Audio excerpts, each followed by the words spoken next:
vitrais surgem, né, lá no século V, no norte da França. Depois as catedrais passaram a ser construídas na Alemanha, depois na Inglaterra, e depois isso vem para o Brasil. Então, quando eles surgem, né, na Idade Média, a fabricação deles era feita de sal, chumbo, óxidos, tá, e areia. O chumbo era o tipo de cola utilizada para fixar eles na parede, para grudar os pedaços, porque era feito como se fosse um mosaico, né? Então os pedacinhos, ia colando pedacinho por pedacinho, ia fazendo desenho por desenho, colava tudo e fazia o vitral, tá?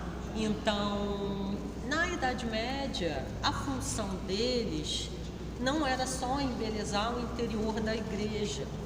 A função do vitral era passar uma mensagem cristã, porque, né, nessa época, só quem detinha, quem sabia ler e escrever eram membros do clero ou membros da elite, reis ou pessoas ao redor da realeza. Os outros não sabiam ler nem escrever, não sabiam latim, não sabiam alemão. Então, não tinham como chegar domingo na igreja, vir assistir uma missa e entender o que estava escrito no vitral. Então, o que acontecia? Através dos desenhos, das imagens que eram feitas no vitral, né, pelos artistas, pelos desenhistas, os fiéis vinham ao culto domingo e compreendiam as mensagens cristãs que estavam sendo passadas através da beleza, né? Também tinha essa questão da beleza, iluminar, mas também ensinar os que não sabiam ler, porque pelo desenho, desenhos eram feitos, estampas de Antigo Testamento, passagens do Antigo e do Novo Testamento, passagens bíblicas. Então, o fiel que não sabia, né, ler, ele compreendia através dos desenhos. Então, essa era a função principal, além da beleza, claro, mas também ensinar mensagens cristãs do Evangelho naquela época, na Idade Média, aos fiéis que vinham para a igreja domingo e não sabiam ler. Então, através do desenho, eles conseguiam compreender as mensagens católicas, né? Então, aqui a gente vai ver o índio Diogo, batizado pelo padre Anchieta, e as virtudes do cristão após ser batizado: temperança, fortaleza, justiça e prudência. Embaixo, todos esses vitrais, eles estão com escritos a doação, eu daqui eu não estou enxergando, a doação das famílias locais, tá? Mas lembrando a vocês que em Petrópolis, as famílias que doaram eram famílias que viviam ao redor da realeza. O povo mesmo, a população, ajudava com doações em dinheiro, até trabalho, né? Até trabalhando mesmo na obra. Mas esses vitrais vieram já da corte. Aqui, o batismo de Jesus Cristo. Em cima, a pomba, simbolizando o Espírito Santo.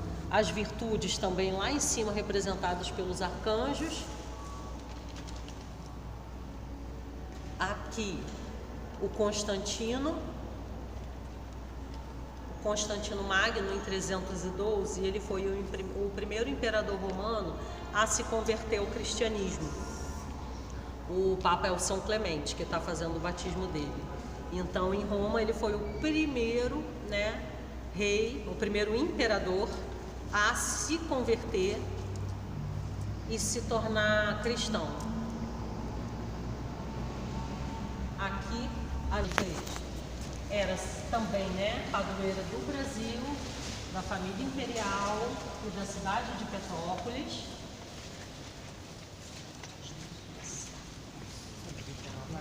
Olha, aí aqui embaixo as famílias que doaram: Dona Maria Eugênia da Fonseca Costa da Penha.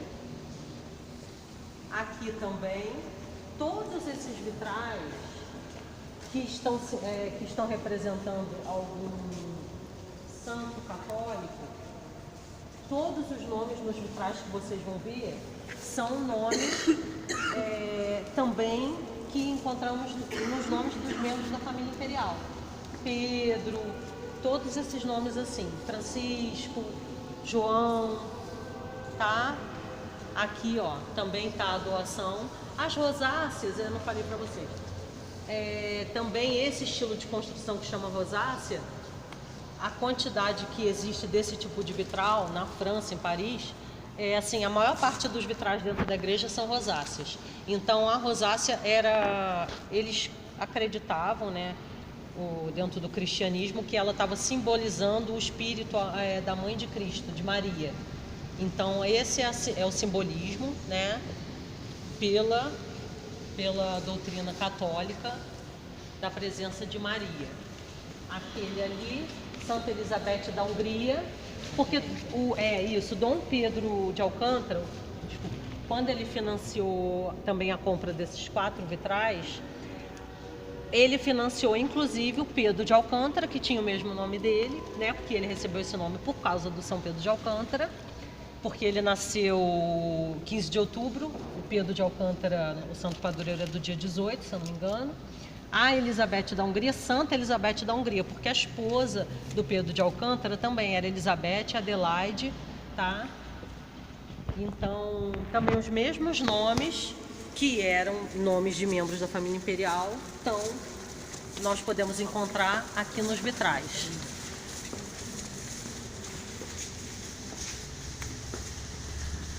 Aqui também, aqui ó, São Pedro de Alcântara.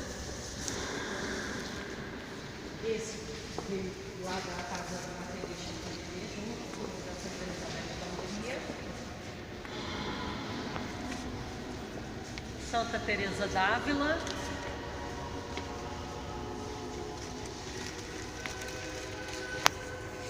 Aqui nesse a gente vai poder ver algumas passagens também da Bíblia, que foram estampadas nos vitrais, mas são passagens em latim. Esse foi doado em memória.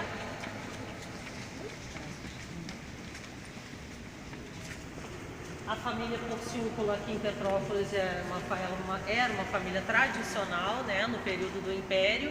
Então esse vitral também foi doado em homenagem, em memória, tá?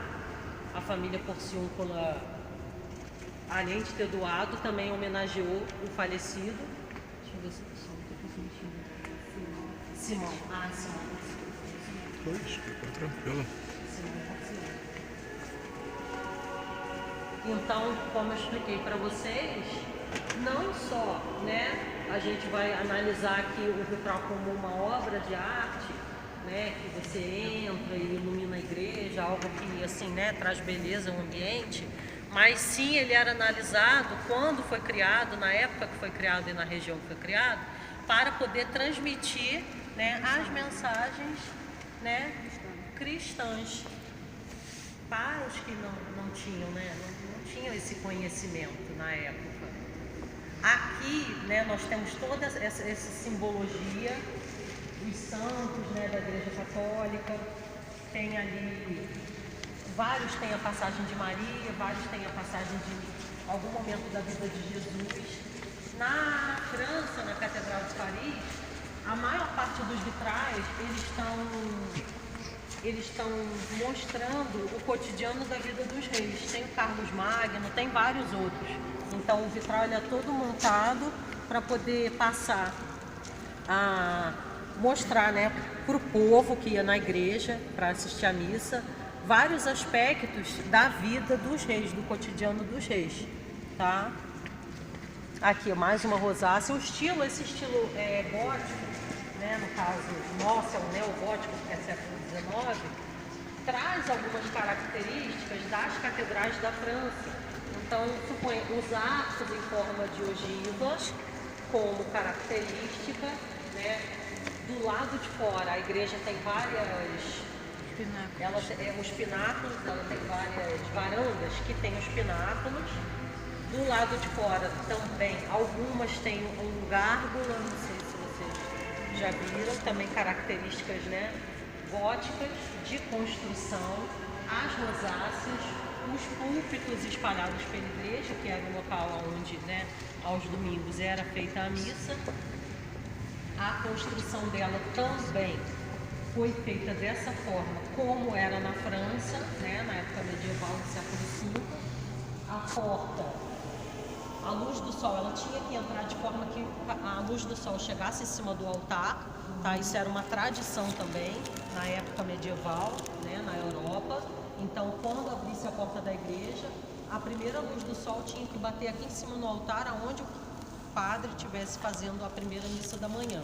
Então, isso era comum também na época medieval. Aqui também várias passagens da Bíblia. Aqui o batismo de Jesus Cristo ali do outro lado. Crucificação.